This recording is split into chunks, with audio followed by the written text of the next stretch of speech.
Assalamualaikum students. Today we will start our lecture 3 and it is chapter of our 9th class. First chapter named Fundamental of Chemistry, and in this chapter we will discuss some basic definitions like matter क्या होता है, mixture क्या है, properties किस तरह की होती हैं, कि physical properties होती हैं या chemical properties होती हैं, element क्या है, compound क्या है. ठीक है, जैसे कि मैंने आपको फर्स्ट लेक्चर में बताया था कि मैटर क्या होता है. Anything which occupy the space and has a mass is known as matter. हर वो चीज़ जो कि जगह लेती है और मैस होता है उसको हम लोग कहते हैं matter. Everything in the earth और universe is known as matter. बस हम लोग कह सकते हैं कि जो एयर है, एयर एक्सेप्ट एयर, हर वो चीज़ जो कि जगह घेरती है उसको हम लोग मैटर कहते हैं. ठीक है, एक्सेप्ट एयर. एयर जो होती है इसको हम लोग मैटर में इंक्लूड नहीं करते बिकॉज इसमें मैस नहीं होता और ये जो है स्पेस भी ऑक्यूपाई नहीं करती. यहाँ पे हमारी बुक में लिखा हुआ है उन्होंने कि वही लिखा हुआ है सिंपल वर्डिंग में कि हर वो चीज़ जो जिसका मैस होता है और स्पेस ऑक्यूपाई करती है उसको मैटर कहते हैं. हमारी बॉडी और ऑल थिंग्स जो कि हमारे इर्द गिर्द होती हैं वो भी मैटर हैं. केमिस्ट्री में जो होती हैं मैटर की 3 स्टेट होती हैं. कौन कौन सी? Solid, liquid and gases. Chemistry में मैटर की 3 स्टेट्स होती हैं, solid, liquid and gases. Then हम लोग आगे पढ़ते हैं कि मिक्सचर के बारे में. मिक्सचर क्या होता है? मिक्सचर और सब्सटेंस को जो है ना वो हम लोग कंपेयर करके पढ़ेंगे. यहाँ पे सब्सटेंस को और मिक्सचर को हम लोग कंपेयर करके पढ़ेंगे. सब्सटेंस क्या होता है कि प्योर फॉर्म ऑफ मैटर को हम लोग सब्सटेंस कहते हैं. और इसमें क्या होता है कि इसमें फिक्स कंपोजिशन होती है, फिक्स प्रॉपर्टीज होती हैं और फिक्स जो होती हैं इसकी कैरेक्टरिस्टिक्स होती हैं. और मिक्सचर को हम लोग क्या कहेंगे? इम्प्योर फॉर्म को हम लोग मिक्सचर कहते हैं. इम्प्योर फॉर्म किसकी? मैटर की. देन मिक्सचर की आगे से 2 टाइप्स हैं, होमोजीनियस मिक्सचर और हेट्रोजीनियस मिक्सचर. होमोजीनियस मिक्सचर क्या होता है? इसमें जो होती है सेम तरह की चीज़ें होती हैं.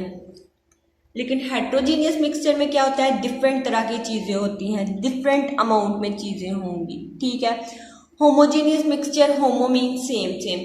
शुगर है, शुगर के साथ कोई मतलब शुगर हमारे पास क्या है? सॉलिड फॉर्म में है, तो इसमें कोई सॉलिड ही हमारे पास होगा तो वो मिक्सचर बना देंगे. साल्ट है तो वो होमोजीनियस मिक्सचर है. लेकिन हेट्रोजीनियस मिक्सचर में क्या होगा कि मैटर की स्टेट भी चेंज हो जाएंगी, इसकी फिजिकल और केमिकल प्रॉपर्टीज भी चेंज हो जाएंगी. जैसे कि हम लोग क्या करते हैं, चाय बनाते हैं, चाय में हम लोग क्या डालते हैं? शुगर डालते हैं ना, ऐड करते हैं, और टी भी डालते हैं. दोनों वो सॉलिड है और जो दूध और पानी वगैरह डालते हैं वो लिक्विड है. ठीक है, मैंने आपको होमोजीनियस और हेट्रोजीनियस मिक्सचर की एग्जांपल भी बता दी. देन हम लोगों ने बात की कि मैटर में जो होती हैं वो 3 स्टेट्स होती हैं. ठीक है, और लास्ट लेक्चर में मैंने आपको फिजिकल स्टेट और केमिकल स्टेट के बारे में बताया था. और आज हम लोग फिजिकल प्रॉपर्टीज़ के बारे में पढ़ेंगे कि सब्सटेंस जो होता है इसकी फिजिकल प्रॉपर्टीज़ भी होती हैं और केमिकल प्रॉपर्टीज़ भी होती हैं. ठीक है, फिजिकल प्रॉपर्टीज़ क्या होती हैं? जो कि फिजिकल स्टेट के साथ रिलेट कर रही होती हैं सब्सटेंस की, उसको हम लोग कहते हैं फिजिकल प्रॉपर्टीज़. ठीक है, लाइक कलर हो गया, स्मेल हो गई, टेस्ट हो गया, हार्डनेस हो गई, शेप हो गई, उसको हम लोग क्या कहेंगे? मतलब anything we can be touch, hair और फील और इस फिजिकल स्टेट, इनको हम लोग इंक्लूड करेंगे फिजिकल प्रॉपर्टीज में. देन हमारे पास आती हैं आगे, उसकी एक एग्जाम्पल ले लेते हैं फिजिकल प्रॉपर्टी की. आपकी बुक में भी लिखी हुई है कि जब हम लोग आइस को हीट करते हैं ये मेल्ट हो जाती है वाटर की फॉर्म में, और वाटर को फर्दर हीट करते हैं, बॉईल करते हैं, तो ये क्या होता है, ये स्टीम की फॉर्म में कन्वर्ट हो जाता है। इन इंटायर प्रोसेस में क्या होता है, physical state of matter change हो रही है। पहले जब उसका टेम्परेचर लो होगा तो वो आइस में कन्वर्ट हो जाएगा, फ्रीज हो जाएगा। जब टेम्परेचर हाई होगा, बॉयल करेंगे तो वो स्टीम में कन्वर्ट हो जाएगा। अंडरस्टैंड।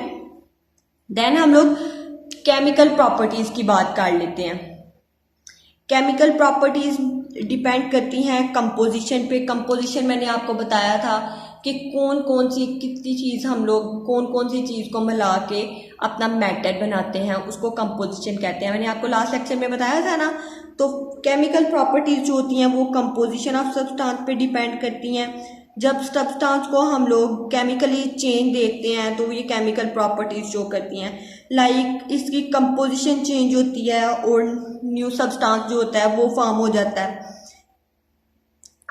केमिकल प्रॉपर्टीज में भी हम लोग एग्जाम्पल देख सकते हैं, जैसे कि डिकम्पोजिशन ऑफ वाटर है। इसमें क्या होगा, केमिकल चेंज हो जाएंगी, केमिकल प्रॉपर्टीज इसकी चेंज हो जाएंगी ना। कैसे कि जब वाटर डीकम्पोज्ड होगा, मैंने आपको कल भी बताया था कि जब भी वाटर डीकम्पोज्ड होगा तो ये हाइड्रोजन और ऑक्सीजन में कन्वर्ट हो जाएगा। तो ये इसकी केमिकल प्रॉपर्टीज शो कर रहे हैं, ठीक है। ऑक्सीजन और हाइड्रोजन गैसेस में कन्वर्ट हो जाएगा। तो ऑल मटेरियल्स, जो मटेरियल्स और सब्सटेंस होते हैं,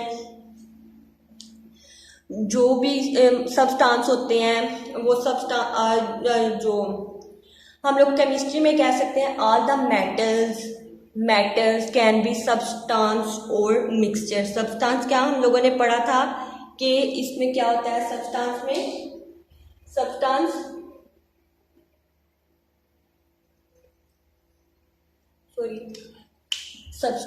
में क्या होता है, प्योर फॉर्म होती है, ठीक है। और मिक्सचर में क्या होगी,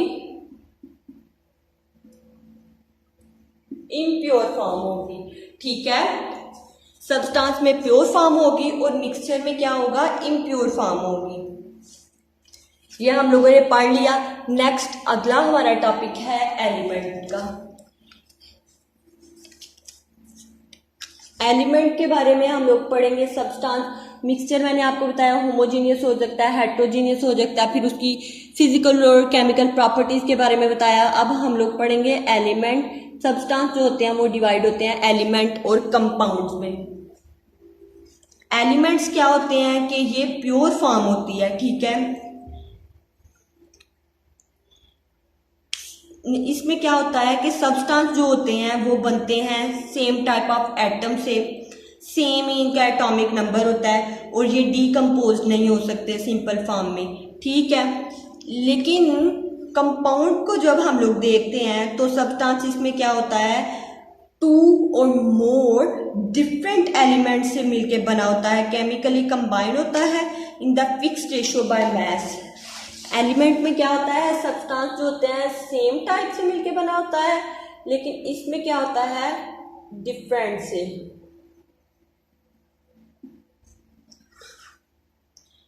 डिफरेंट टाइप से मिलके बना होता है। 1 और मोर फॉर्म इसकी हो सकती है एलिमेंट्स सब्सटेंस की, जिससे ये मिलके बना होता है।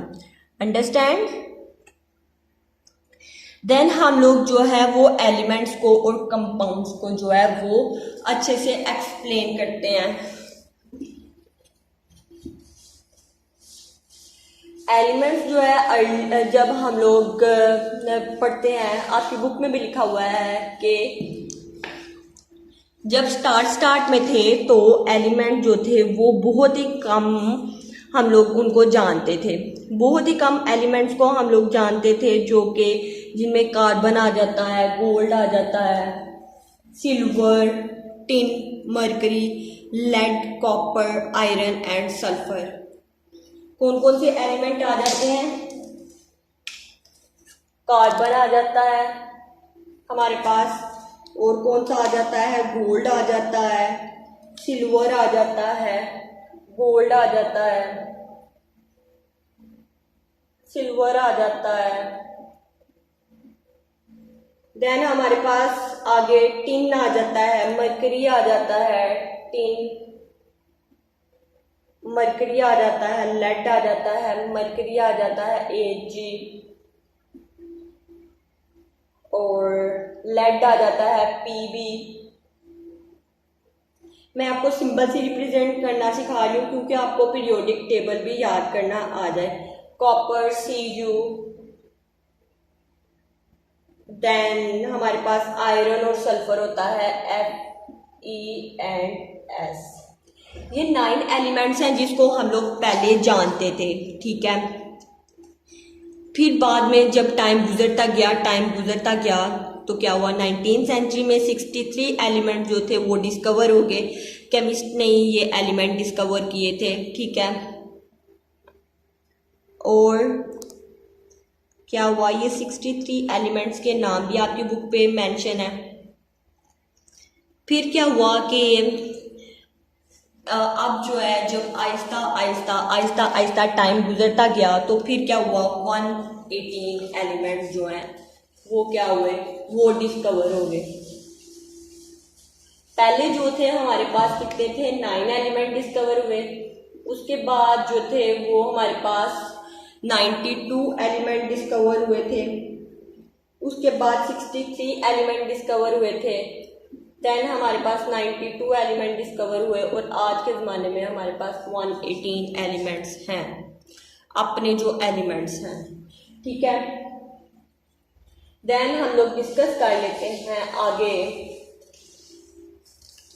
कि एलिमेंट्स जो होते हैं वो नेचुरली अकरिंग भी होते हैं और ये होते हैं, मैंने आपको पहले बताया है कि ये डीकम्पोज नहीं हो सकते, ठीक है। एलिमेंट नेचर में पाए जाते हैं, फ्री फॉर्म में भी होते हैं और कंबाइंड फॉर्म में भी होते हैं। नेचुरली अकरिंग एलिमेंट जो होते हैं वर्ल्ड में डिफरेंट परसेंटेज में होते हैं, जैसे कि ऑक्सीजन हो गया वो 47% होगा।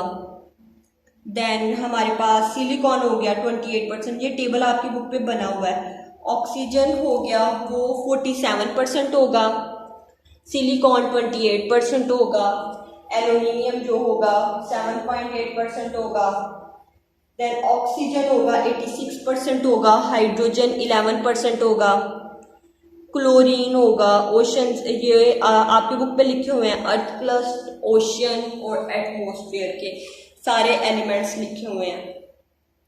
एलिमेंट्स जो होते हैं वो डिफरेंट फॉर्म में भी हो सकते हैं। लाइक एलिमेंट जो होते हैं हमारे पास सॉलिड, लिक्विड और गैस फॉर्म में भी हो सकते हैं, ठीक है।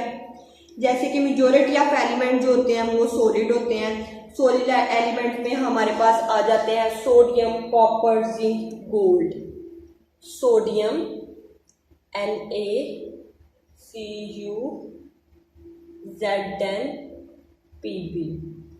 ठीक है। देन हमारे पास आ जाते हैं फ्यू एलिमेंट्स होते हैं जो कि लिक्विड फॉर्म में होते हैं। वो हैं लिक्विड फॉर्म में जो 2 एलिमेंट हैं वो होंगे मरकरी एंड ब्रोमीन होंगे, Ag एंड Br। और गैस फॉर्म में जो एलिमेंट हमारे पास होंगे वो नाइट्रोजन होगा, ऑक्सीजन होगा, क्लोरीन होगा एंड हाइड्रोजन होगा। परसेंटेज के लिहाज से हम लोग देखें तो एलिमेंट्स को हम लोगों ने डिवाइड किया होता है 2 फॉर्म में। एलिमेंट्स को किन किन फॉर्म में डिवाइड किया होता है, मेटल, नॉन मेटल्स में, ठीक है। लेकिन अगर हम लोग अदर तरीके से देखें तो एलिमेंट्स को 3 फॉर्म में डिवाइड किया होता है। जैसे हो गया मेटल, नॉन मेटल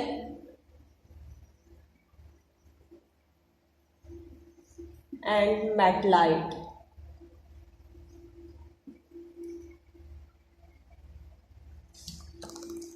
मेटल क्या होते हैं, जिसमें हमारे पास जो होती हैं वो मेटल्स आ जाते हैं। नॉन मेटल्स में जो फ्री इलेक्ट्रॉन्स पाए जाते हैं। लेकिन मेटलाइट्स में क्या होता है, मेटल की प्रॉपर्टीज भी होती हैं और नॉन मेटल्स की प्रॉपर्टीज भी होती हैं। 80% जो एलिमेंट होते हैं वो मेटल होते हैं, ठीक है। आगे जो है वो हम लोग पढ़ेंगे कि मेजर एलिमेंट्स जो हैं वो कौन से हैं और लिविंग ऑर्गेनिज्म में कितने परसेंट हैं। जो है लिविंग ऑर्गेनिज्म का मैथ वो 68%, लिविंग थिंग्स का मैथ जो है लिविंग ऑर्गेनिज्म या लिविंग बॉडी में जो होता है वो सबसे ज़्यादा जो मैथ होता है, मेजर पार्ट ऑफ मैथ वो वाटर का होता है। 65% to 80% होता है वाटर का मैथ। ठीक है, और बाकी 6 एलिमेंट में जिसमें हमारे पास 90% मैथ होगा। ठीक है, और पोटाशियम, सल्फर, मैग्नीशियम, जिंक ये सारे लिखे हुए हैं आपकी बुक पे। 0.8% इनका मैथ हमारी बॉडी में होगा। Copper, zinc, fluorine, chlorine, iron, cobalt, manganese constituent और 0.2% हमारी बॉडी में इनका मैथ होगा। एलिमेंट्स को हम लोग रिप्रेजेंट जो कहते हैं वो सिंबल से भी कर सकते हैं और उसकी एब्रीविएशन के लिए हम लोग डिफरेंट नाम यूज करते हैं। ठीक है, जैसे कि सिंबल को हम लोग लेते हैं इंग्लिश लैंग्वेज से, ये लैटिन भी हो सकता है, ग्रीक भी हो सकता है और जर्मन लैंग्वेज में भी हो सकता है। ठीक है, और एक लेटर होगा कैपिटल होगा, जो पहला लेटर होगा वो हमेशा क्या होगा, कैपिटल होगा। ठीक है, जैसे कि हाइड्रोजन का लिखा हुआ है H, नाइट्रोजन का N, देन कार्बन का C। 2 लेटर जो होंगे ओनली फर्स्ट लेटर, मैंने आपको पहले बताया ना, अगर कैल्शियम है तो इसका सिंबल क्या होगा, Ca। हाइड्रोजन है, इसका सिंबल क्या होगा, H।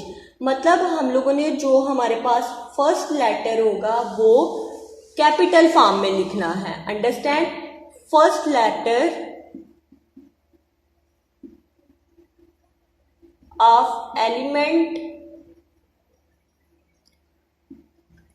always written in capital letter।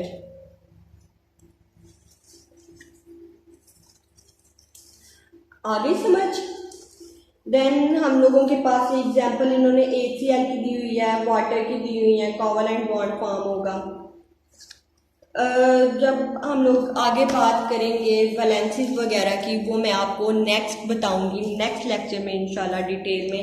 Compound discuss कर लेते हैं। जैसे कि हम लोगों ने देखा कि जो डिफरेंट टाइप ऑफ एलिमेंट्स से या वन और मोर एलिमेंट से मिलके बनता है उसको हम लोग कंपाउंड कहते हैं। कंपाउंड मिक्सचर है लेकिन एलिमेंट जो है वो प्योर फॉर्म है। कंपाउंड जो है इसको भी हम लोग ब्रेक नहीं कर सकते, ठीक है, फिजिकल मेथड से।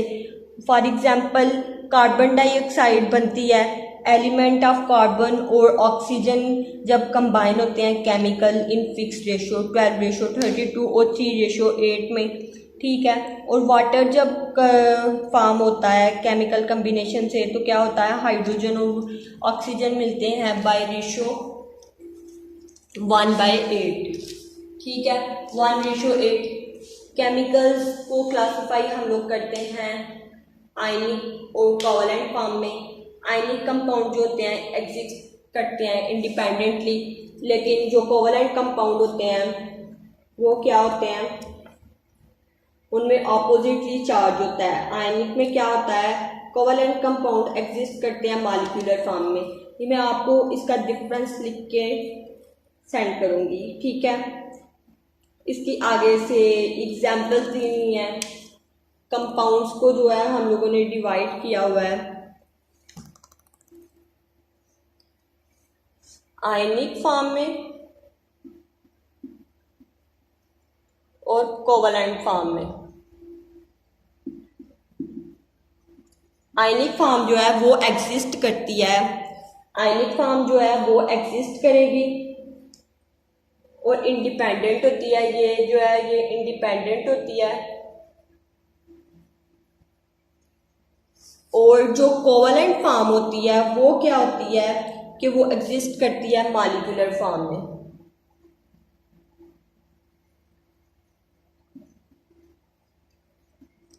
ठीक है, आगे इनकी एग्जांपल्स दी हुई हैं और इनका एक मॉलिक्यूलर फार्मूला होता है। मॉलिक्यूल्स को हम लोग जब कोवलेंट बॉन्ड जो होगा वो मॉलिक्यूलर फॉर्म में एग्जिस्ट करता है तो उसको हम लोग रिप्रेजेंट करेंगे मॉलिक्यूलर फार्मूला से। मॉलिक्यूलर फार्मूला हो गया जैसे वाटर का, ये मॉलिक्यूलर फार्मूला, H2SO4 का ये मॉलिक्यूलर फार्मूला है इसका। ठीक है, मीथेन का ये मॉलिक्यूलर फार्मूला है इसका। ठीक है, नेक्स्ट जो है सम कॉमन कंपाउंड्स लिखे हुए हैं।